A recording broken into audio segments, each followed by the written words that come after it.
Hey, hello. Welcome to the Shambles Stay at Home Festival. First news, I have to say, I don't think we're going to have Josie on the line today, just because I imagine, like many people at home, in terms of trying to keep everything in control with the family, she at the moment is not able to get online. So we have no Josie, but we do have fantastic guests. We have Beck Hill, who some of you might have seen on the Jonathan Ross show at Christmas, and she's going to be doing another of her wonderful kind of theatrical flip chart displays.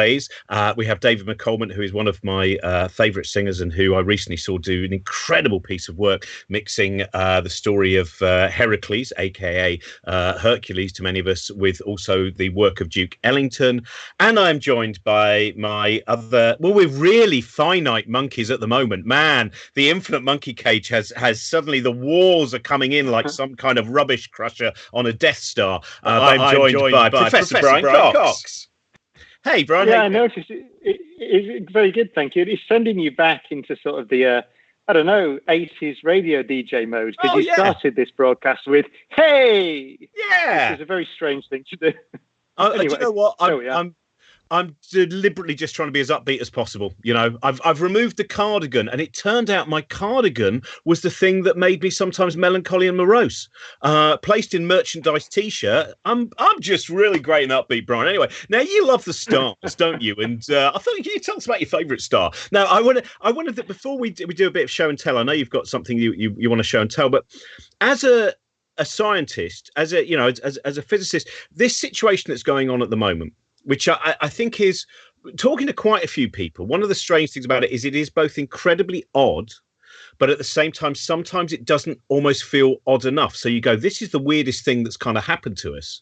And yet it also feels strange at times that it doesn't feel weird enough. Now, you being able to step back quite often, you being able to see a kind of a bigger and a different picture of the world and the universe, how has it kind of affected your thinking, if at all, with what's going on at the moment? Well, I think on a personal level, it's as with many people, I think it reminds you about the great value of the mundane. I mean, there's nothing I would like better now than to go wandering around the shops and to pop over to a few friends' houses, and all those things that we absolutely take for granted. So on a personal level, I think most people, there's this kind of tremendous yearning for normality and very small, simple things. But I would say, when you look at it, I try to think, to put it in context, as you say, as I suppose many other people are doing as well. I think the one thing to remember is that there is a finite duration to it. And a friend of mine said to read, you'll know, because you know every book that's ever been written, Alan Brooks' diaries from the Second World War. You know that, Field Marshal, it was Field Marshal, wasn't it? And a friend of his said, just read those, because what you see there is this beautiful first-hand account of what it means when you don't know what the end is going to be or when it's going to come. And it's to contrast it with this, which is by nature, it's, as you said, it's strange. It will be tragic for many people. It's a great shock, but it's a finite shock. It is. We know that it has a finite duration, and to me, that is comforting in a way. Although it's clearly going to be very difficult and tragic for many people for a few months. But it's months. It's not. The Alan Brooks diaries show you this kind of almost this melancholic, but almost optimism in 1939. And when you read the start of those diaries, you realise that it was 6 years in that case. There's a beautiful line in Louis Buñuel's book. I think it's My Last Breath.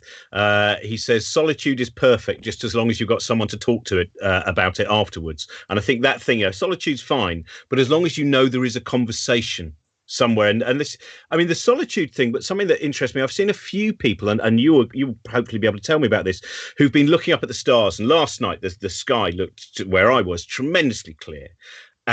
It may well be psychosomatic, but during this period where there is a rapid drop in pollution, in other things that are in the air, that the natural objects are very much taking centre stage, will we see a change to the way we can see the night sky within this limited amount of time?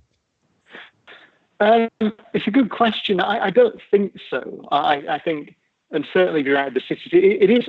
You may be right in a big city like London. Then just because that pollution haze disappears, you always think of those pictures over Los Angeles of that haze over the city. That haze will go. So you may be right, and even if you're not right, it's worth imagining that's the case if it encourages you to go and look at the cosmos. That's what I feel a lot about life. I may not be right, but I'm going to imagine it's the case for the time being if it makes things more beautiful. Yeah. It seems like the right thing to do. Now, we're doing a show and tell every morning as well, and I know that you have something that you want to show and tell. Well, I thought you'd like it because it's a book. I decided to use my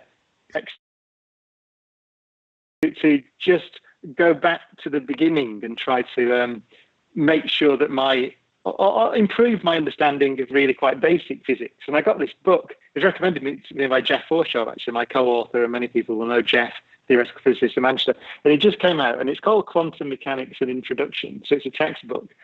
It's not really an introduction in the truest sense of the word. It's an introduction if you're at least a postgraduate. I think it's quite a complicated book. But I thought there were two, and it's a brilliant book, but there are two wonderful bits that I thought you'd enjoy. There's one little bit here which you'll really enjoy. It's at the end of chapter 2. I don't know if you can see that, but I can read it out. It's a whole section in the book, and it's titled, if you can't see it, "Skip this unless you are interested in philosophy." See? It's such a thing to say.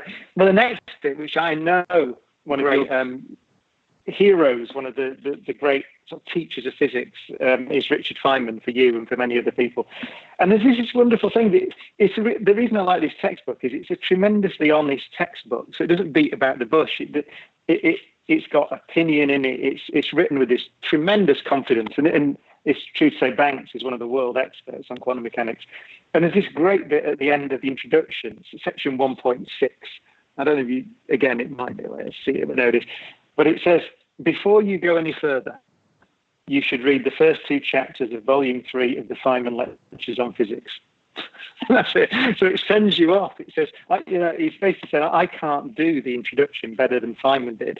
And actually, I should just say to everyone who's listening, you can get them, they're free now. And if you want to do some physics from the basic level all the way through to an advanced undergraduate level, the Feynman lectures are at www.feynmanlectures.caltech.edu. So Feynman lectures, one word, .caltech.edu. You'll find them there. And so they put the whole series of textbooks online for free. And that's why you can cite it in a book like this. But I think it's a great challenging book, this. So that's my object. That's a guy. I love it when sometimes you've recommended books to me and you go, oh, no, this is very much a beginner's guide. And then I open it and I look at the number and I go, oh, it's your beginner's guide. It is not my artsy beginner's guide. But I would say to anyone out there who is going to, has got some spare time. I know a lot of people haven't got that much. I know they're dealing with a lot of other things. But if you do find yourself with the time and you want to kind of learn stuff, when you go back to science, don't worry about not understanding. I think a lot of people leap straight in and then within one chapter, they think, I didn't understand that. That's really common. And, if you have the time and you can do it, take it slowly and take it, almost sometimes paragraph by paragraph. Because I find when we did that show recently on Monkey Cage about quantum mechanics with Sean Carroll and Jim Al-Khalili and Katie Brand, there's, reading those books, which are very approachable for people like me, but they are still perpetually pulling the rug from under your presumptions about how the universe works. So you have to just kind of stop and stare and go, whoa, right, okay, so what does this mean? And how, and not worry if at the end of a book, you're not going to go, oh, I understand quantum mechanics. Because if you do, you'd have the Nobel Prize by Tuesday. Though I imagine the ceremony is cancelled this year, but nevertheless, it's. And I wanted to. I'll tell you what. Actually, I've got my show and tell because you mentioned Richard Feynman, and this is. I thought today. I didn't know you were going to read that bit, but there's a beautiful sort of poem that Feynman did in the mid 1950s, which I think is in his book. What do you care what other people think? And I just thought this was right for kind of today. I stand at the seashore alone and start to think. There are the rushing waves, mountains of molecules, each stupidly minding its own business, trillions apart, yet forming white surf in unison. Ages on ages, before any eyes could see, year after year, thunderously pounding the shore as now. For whom? For what? On a dead planet with no life to entertain. Never at rest, tortured by energy wasted prodigiously by the sun, poured into space, a might makes the sea roar. Deep in the sea, all molecules repeat the patterns of one another, till complex new ones are formed. They make others like themselves, and a new dance starts. Growing in size and complexity, living things, masses of atoms, DNA, protein, dancing a pattern ever more intricate. Out of the cradle, onto dry land, here it is standing. Atoms with consciousness, matter with curiosity, stands at the sea, wonders at wondering. I, a universe of atoms, an atom in the universe. And I love that one to give that kind of sense of our place in the universe.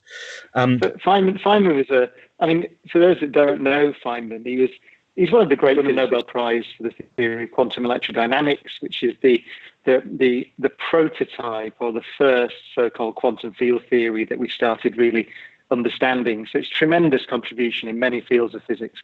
But also he had this kind of almost irreverent attitude to physics. I mean, many people say he's a complicated man, quite an arrogant man, but an absolute genius. But he played on this working class New York kind of persona, didn't he? And you see it in his lectures. You can see them on YouTube. He's a fantastic charismatic lecturer, but it's kind of a no bullshit, right? That's the way that he did his physics. Except that, as you just demonstrated there, he was also a tremendous writer and quite a real poetic writer. You don't see that as much in his lectures. I recommend you look at the lectures online, especially if you're a university undergraduate now, or you're an A-level student, and this tragic occurrence never happened before, I think, in history, where you can't do your exams. Well, I think you have the option to take them at a later date, don't you?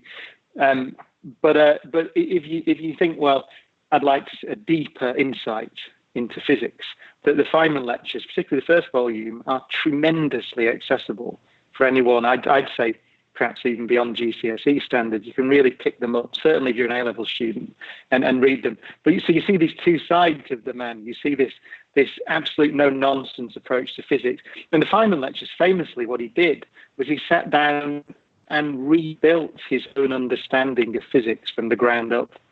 So he took nothing for granted. And so you see a genius, one of the greatest physicists of all time, essentially, going right back to the foundations of his art, and making sure he understood those foundations and building his understanding on new foundations that he discovered himself.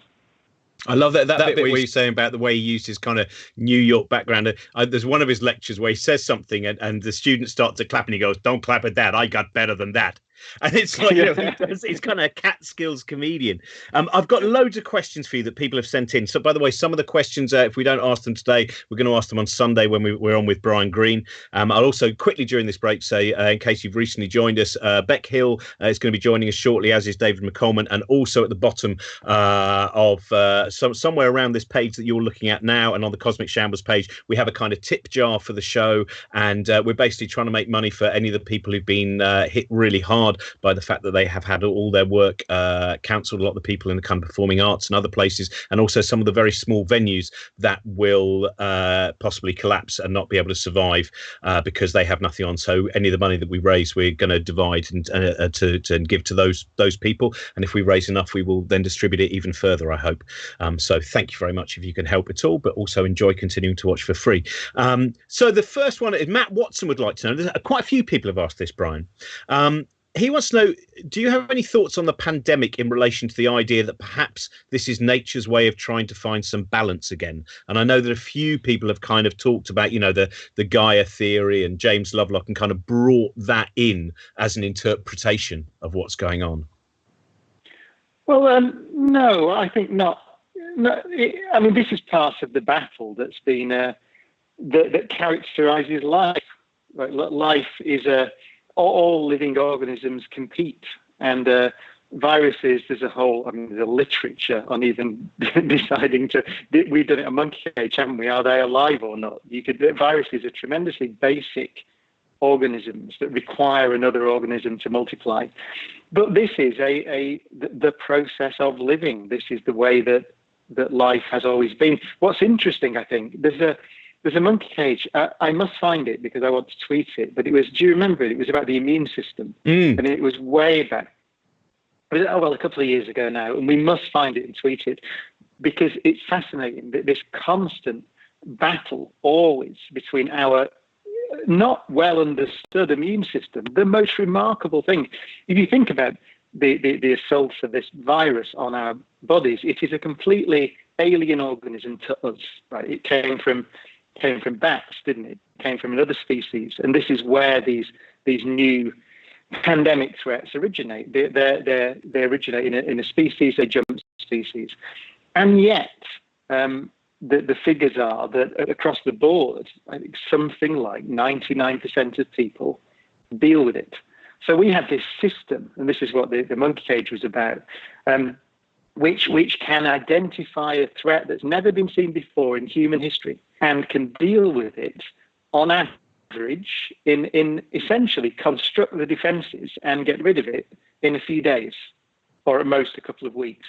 It is a remarkable thing. We can't do that. If you think about the vaccine development, we're talking about, many people say, a 12-month period, although, we're throwing huge resources at it now as we should.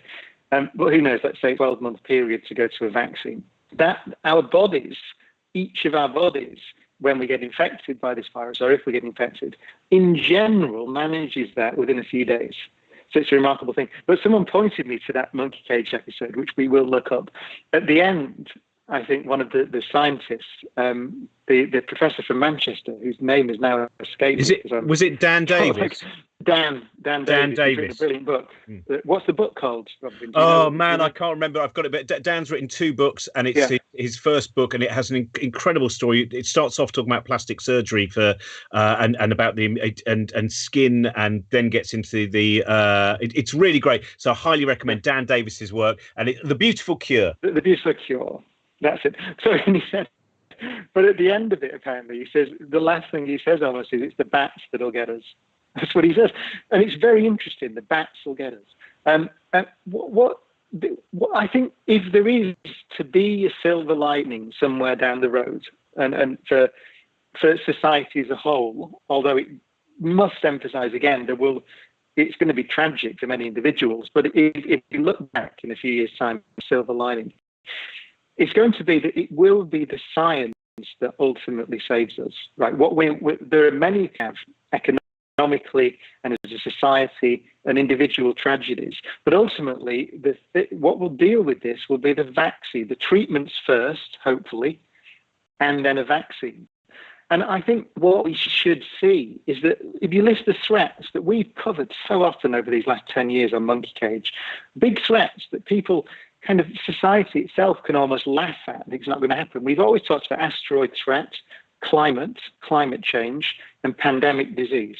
But time and again, these threats come up: asteroid, climate, pandemic. Here's a pandemic. So this pandemic is going to run through over the next 12 to 18 months, damage us hugely economically and also as a society and as individuals. Many people will not make it through. Many people will.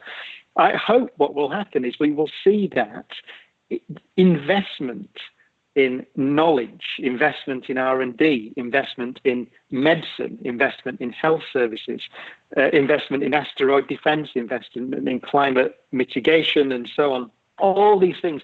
People have been saying these things loud and clear for years. And as a society, I think we've tended not to listen. And so what I hope the silver lining might be is that we do pay attention to these threats that we know of. Right? We saw these things coming. If we've made so many programs ourselves. We've talked to so many people about the threat of pandemic disease, and it's not really been taken seriously because the last one was in 1918. Mm-hmm. Although we did deal with some SARS and MERS and so on, the last one that really hit people, particularly in the West, was 1918. So we'd forgotten. So I think hopefully we'll see that the investment in our capability is now essential on all 3 of these big threats. Thank you. I'll tell you what, we'll come back with. I said I've got loads of different questions on many different areas, but we will now hand over to Beck Hill. So over to her front room. Of course, we're going into everyone pretty much their front room or their strange space in the attic, as mine is, and we're going to join Beck. And by the way, just while we're getting there we are. There's Beck, ladies and gentlemen. Hi. Beck Hill. Hello. So obviously things are a little bit scary at the moment, but I thought on top of what Brian was just saying, we need to start thinking about all the other things that we've gotten through to get to where we are today. So I thought I should remind everyone of the big thing that happened, not too long ago that we all managed to survive. And fortunately, the wonderful Jay Foreman wrote a song about it. Jay Foreman has his own YouTube channel. He's part of Matmen, and he does loads of other stuff. So do look him up at Jay Foreman. He wrote this song, and I drew the pictures.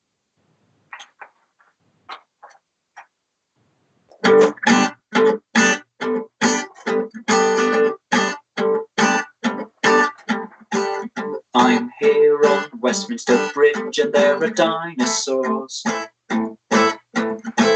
What the fudge, man, dinosaurs on Westminster Bridge.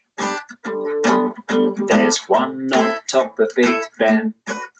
There's another on top of Big Ben. There's several sitting on the South Bank. And there's one paddling in the Thames.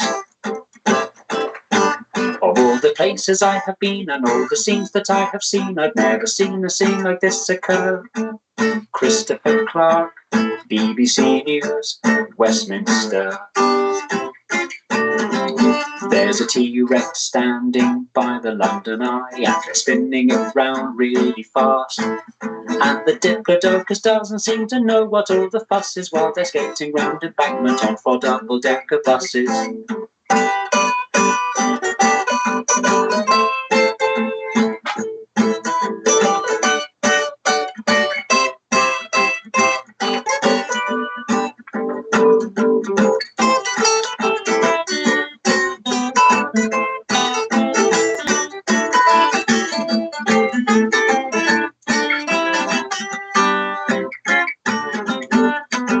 Still here on Westminster Bridge with all the dinosaurs. Dinosaurs! The police are out, but I don't think they'll do any good. The Triceratops has eaten all the nuts. The Velociraptor's eaten all the nuts. Stand, guys. There's one outside McDonald's. They're eyeing up the children trapped inside. And if one comes after me, I'll be killed immediately. Can you tell my wife that I love her? Christopher Clark, BBC News, Westminster. Christopher Clark, very afraid, pooing my pants, come to my aid. Here comes one now, I'd better keep still. I need to sneeze.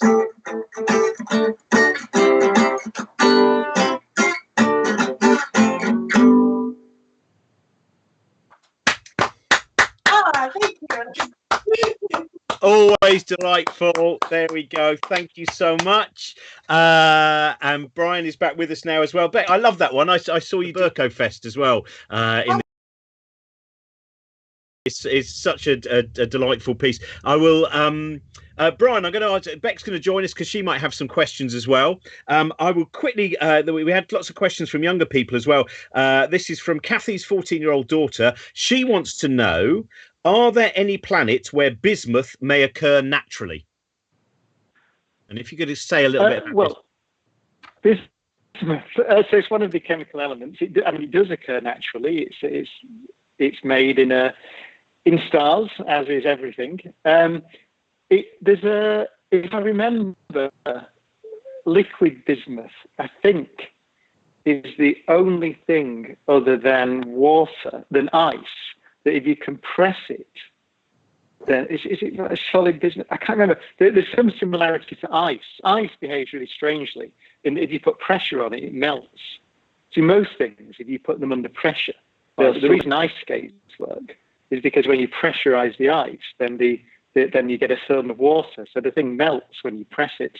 And I think there's some statement about bismuth, which is similar, if I remember way back in some, I don't know. So yes, it does occur naturally, obviously on this planet and across the universe. I'm trying to work out, that's the question. It's a great question. Yeah, it's just obviously it's come up somewhere in the lessons, and we've got here's from Mirren, who I used to know on the comedy circuit. She has a couple of questions from her kids. First of all, from Ruben, who's 13 years old, would like to know, how does the explosion of a supernova occur? Does it implode or explode when it destructs? Oh well, it's a simple process in one respect. So what is a supernova? It's a massive star, so more massive than the sun. At the end of their life, they run out of nuclear fuel in their core. And if you think what a star is, it's a balancing act. So gravity is trying to squash everything down, as it does, pull everything together, which is how the star formed in the first place. And what happens in a star, why does it not continue to collapse? Well, as it collapses, the core gets hotter and hotter until this process called nuclear fusion can happen. So the pressures and the temperatures are high enough for hydrogen, which is the simplest chemical element, to fuse together to make helium, which is the next simplest. And in that process, energy is released. And that energy, so you can think of it as creating a temperature, which makes pressure, which holds the star up. So the star is okay. It's sat there until it runs out of hydrogen in its core.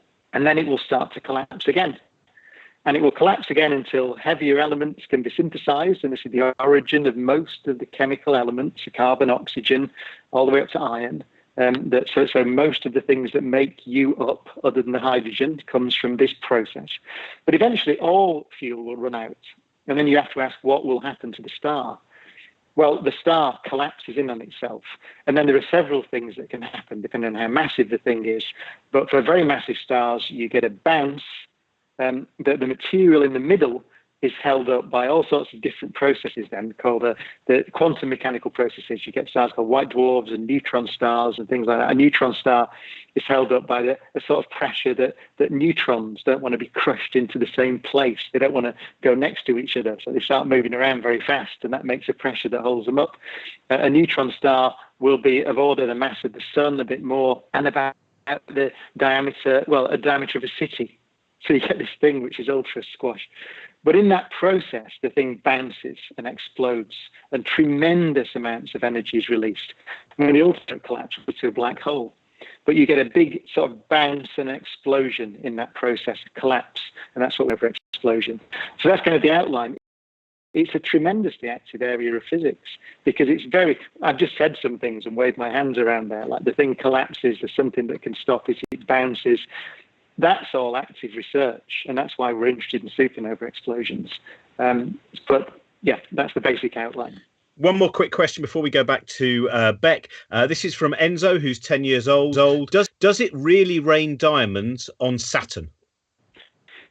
Yes, we think so. And again, you think about how you make a diamond. Carbon is one of the most common elements in the universe. It's all over the place. And on Earth, you make diamonds by essentially crushing under high temperatures and pressures, and that means a carbon that's often found in a form like graphite or something like that, coal, that's mainly carbon.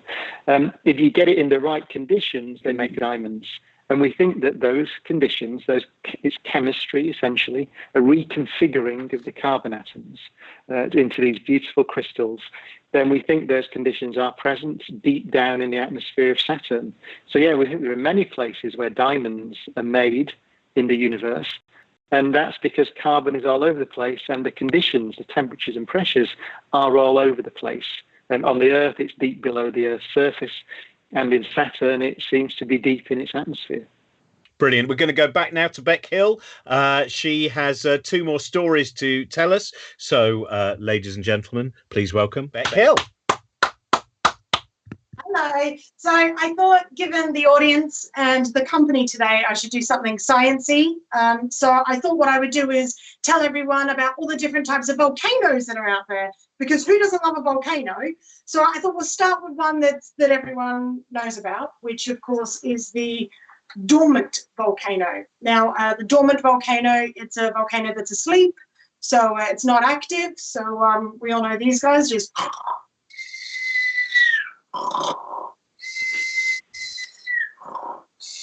don't wake it, it's sleeping. Most people know about dormant volcanoes.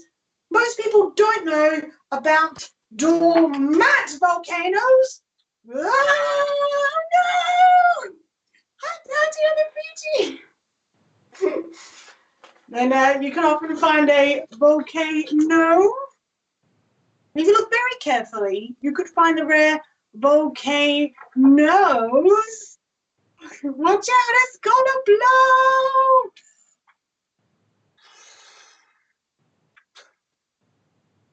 That one's my favorite, but it's really hard to pick. And we've got a volcanote. It's not a volcano. I don't know why I'm so angry.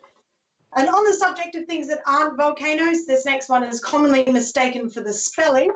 Of course, is a volcano, not related at all. This one is an Italian volcano. So it's the spaghetti volcano. Mamma mia! And this last one is another Italian volcano, very, very famous Italian volcano. Actually, this one, of course, this is the volcano. Caught some bad romance. Come on, everyone, you know the words. I want you to sing at home. Here we go.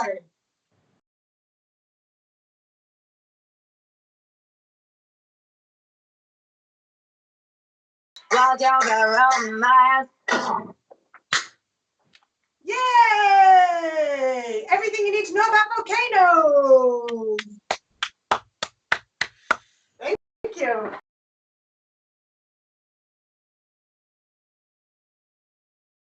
Thank you very much.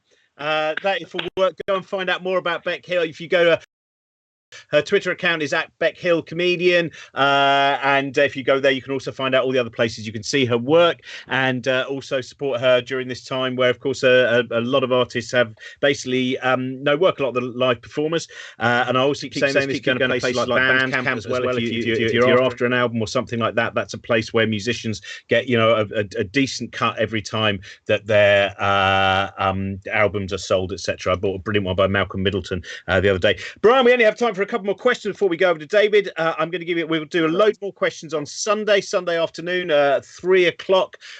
We have Brian Green and Brian Cox, and I think we may well have someone else as well, but that will all be announced. If you go to the Cosmic Shambles site, you will find out everything that's coming up at the Stay at Home Festival. I'll also tell you this week that, Helen Chersky, of course, Helen Chersky is doing every one of the Science Sundays with us as well.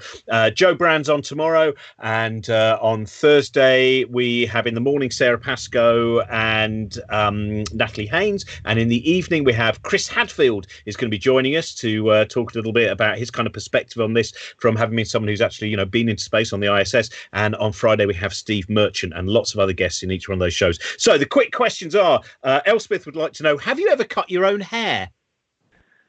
I must have when I was little. I mean, I like you cut it now, though, on tour, of course, don't I? Because that's one of your talents. Yeah, I mean, look what I've done with my own. That's why I wear my son's Minecraft green headphones, as you know.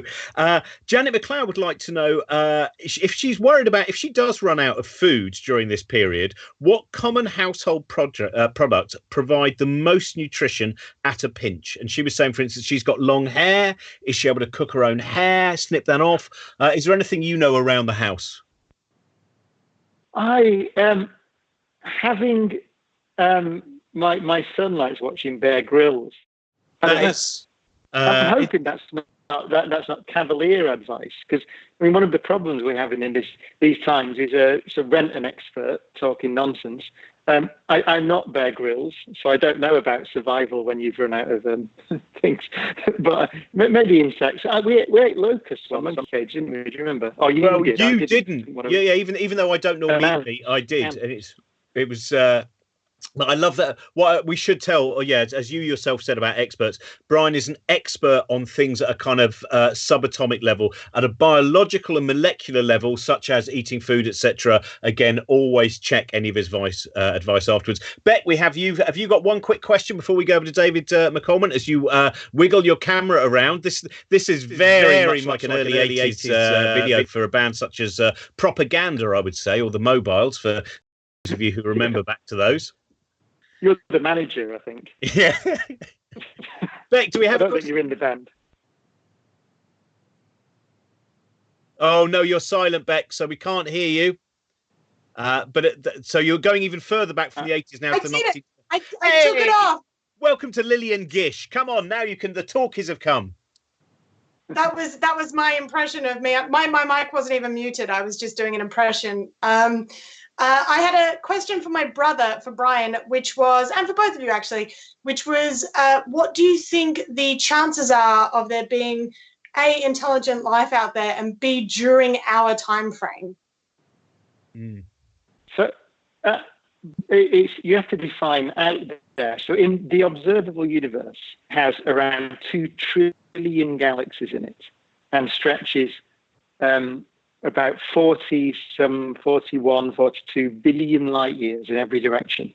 So I'm sure there will be intelligent life in the universe, because life is a process. It emerged on this planet in accord with the laws of nature. I'm sure that happened elsewhere.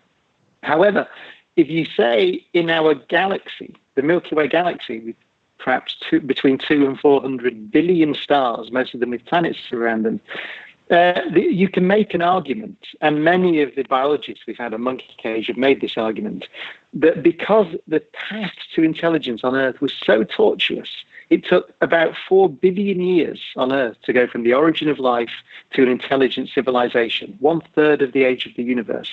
It may be there are very few places in a typical galaxy where that happens, which, so I would, if I were to guess, the answer is we don't know. But if I were to guess, I would say there will be very few civilizations at present, contactable certainly by us in our galaxy. And also I should say that we have no chance, as far as I know, I'm sure, we have no chance of ever contacting a civilization from another galaxy. So I think the chances of us meeting other intelligent living things are very, very low indeed. And the final thing to say is that makes our planet and ourselves and our civilization extremely precious, notwithstanding the fact that we're physically insignificant, because there may be very few other places in a typical galaxy like this. Whereas, going back to the start of the program, as Richard Feynman said, there are atoms that can contemplate atoms. Thank you very much. Thank you very much to Beck. As I said, go and find out about her work. If you go to Twitter, it's at Beck Hill Comedian. Brian, I'll see you again on Sunday when we're with Brian Greene, and we'll be talking about his wonderful new book, which is really remarkable. And we're now going to go over to David McAlmont, who is genuinely one of my favourite singers and whose work I absolutely adore. How are you? Hello. I'm confused and hysterical, if I'm honest with you. Do you know what? That's what people want. I feel that level of empathy is what they required. I can hear myself and I sound hysterical. Because I don't know what's going on. I mean, I've been greeted in a variety of ways right up to the minute. You know, some people who just grab you and give you a kiss when they see you are still doing that. Some people are like backing off. I'm sort of at home attempting to isolate, but I look out the window. I walk by the park and it's like Oxford Street on a Saturday afternoon, but it was the last time I was out. And it's confused and hysterical. That's how I am this morning. Yeah, it's what we've been trying to kind of say on this is that, you know, for the time being, you know, keep apart but stay connected. That's the thing, is we need to find as many different ways of connecting with each other without physically connecting with each other, and keeping that distance is really. There was a lovely piece. I don't know if you saw Michael Stipe, who I adore anyway. He's put up some lovely pieces. There was where he's kind of just saying together, separate, together, separate, and just have a look for the Michael Stipe stuff. It's fantastic. David, have you got a show and tell? I sent you a text earlier just in case you had a show and tell, but don't. I have a show and tell actually. Cool. I went to the Troy exhibition at the British Museum. Did you do that? I've not been there yet, and I may never, I suppose now. And as happens with these exhibitions, you leave through the shop. And before I actually get there, I've got an extra bit. This was from the Scream, from the Monk exhibition. Can you see that? Mm-hmm. It's a little Scream pin. And I'm a member of the British Museum, so I took a load of friends to see it. And it's only $1.99, so I bought everyone one of these as a souvenir when we left. But after the Troy exhibition, I was standing there with my friend, your namesake, Robin. And I said, I really think that one should purchase such a thing. Check this out. Oh, yeah. Isn't that great? Oh, for these times, you have never looked more appetite for these times. Definitely. That is wonderful. And this bit here is detachable. So you can wear it like that. But I thought it was a bargain for £16. and will you be singing wearing that today or not? No, that wasn't my plan. Oh, okay. I will imagine that. I will place that on your head with my imagination. Now, you, in terms of, you've put up some great things about the way that you sing as well. There was a lovely, I can't remember where it was originally, where you went through the whole of your, the song that you did when you were McAlmont and Butler, where, and you went through the whole process of where you can take your voice, which is a remarkable voice in terms of where it can go during just one verse for song. I think that I was very fortunate in who said no to me when. And that's always my view. I think that people, a lot of the people who I've coached have got an adult or somebody really important to them who has said, you can't sing. And they've taken it to heart. It's had a profound psychological effect. But I have found that some people who really were, under the weight of that, and real lack of self-belief have come to me to do singing lessons. And there are those moments where you get a bit frustrated and concerned, thinking, oh my God, you really are beyond help. But actually, if they persevere and you persevere, it's remarkable. All they need is convincing. I mean, I don't really believe that nobody can. I just think that sometimes we don't like the sounds of people's voices, because some people find me over the top or shrill. Some people praise me for being expressive and some people hate it. And then there's all the nonsense about where you don't sing, like you don't sound man enough, you don't sound black enough, blah, blah, blah. So, there are all kinds of things that can be hurled at you. I even had the brother of a really famous pop star say to me, don't give up the day job, mate. Whoa. Yeah. That's the most remarkable thing for me to hear, because as you know, I've always admired your work from Thieves onwards, and I just think that your ability to tell a story in a song and your ability I was listening a lot to the second McAlmont and Butler album with the song Falling, I think, is one of the great, why it's not been used in more films for that great big melancholy but romantic moment. So everyone go and look at these things. What have we got? What are you going to do for us today, David? Well, I thought that it might be quite nice because of what Mr. Patrick Stewart is doing to do sonnet number 5. Patrick Stewart's doing a sonnet every day, and so I thought that I'd bring one. It's only 14 lines. Will you indulge me? Is that all right? Mm. Right. Okay. So this is sonnet number 5. Those hours. And I think it's quite apposite right now as well. So those hours that with gentle work did frame the lovely gaze where every eye doth dwell, will play the havoc to the very same, and that unfair which fairly doth excel. For never resting time leads summer on to hideous winter and confounds him there. Sap checked with frost, lusty leaves quite gone, beauty o'ersnowed, and bareness everywhere. And then, when not summer left, a liquid prisoner pent in walls of glass, beauty's effect with beauty were bereft, nor it, nor no remembrance what it was. But flowers distilled, though they with winter meet, lease but their show, their substance still lives sweet. So stay at home. Thank you, David. What are you singing around the house, by the way? Do you find yourself sorry. My first thought this morning, my waking thought this morning, no word of a lie, was good morning, lockdown, you old gloomy sight. Good morning, lockdown, thought we said goodbye last night. I turned and tossed until it seemed you had gone, but now you're here with the dawn. Good morning, lockdown, sit down. I thought about that this morning. You know, just Brilliant. insert.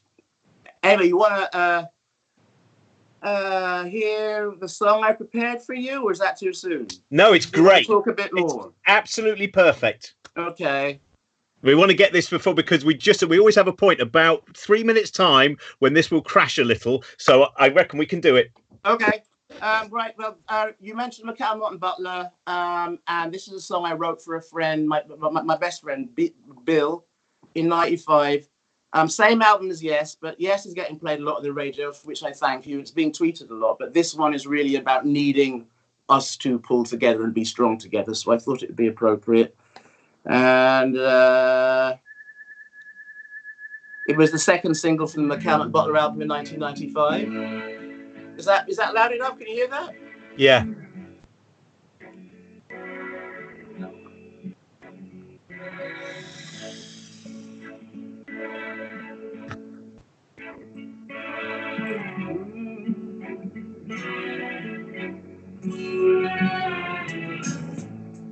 I want you to be the strong one.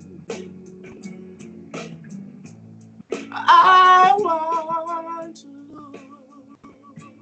look up to you.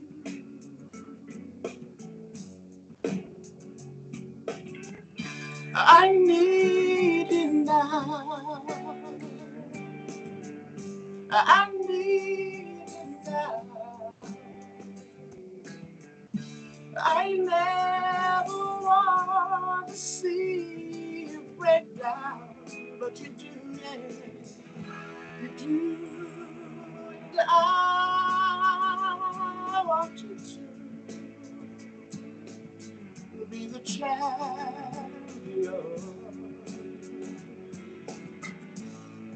Oh, to rely on you, I do. Said I need you now. I need you now. I never want to see you break down, but you do, yeah, you do. Be stronger, the strongest, stronger, stronger. Be bold now, not harmless. Be stronger, stronger. Lord, did you know this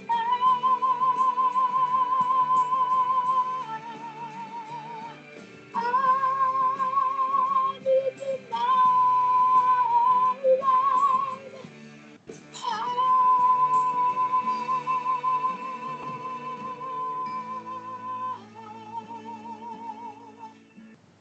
I need you.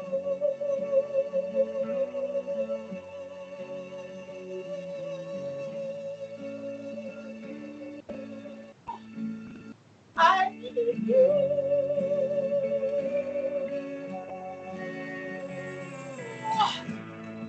I want you to be the snow.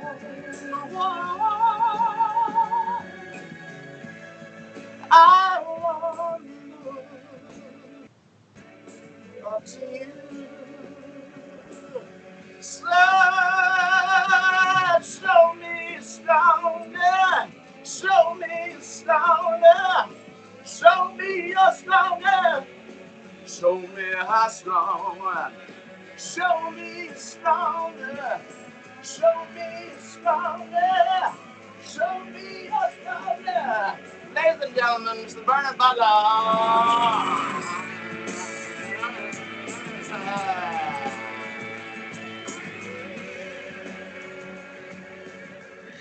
Thank you so much, David.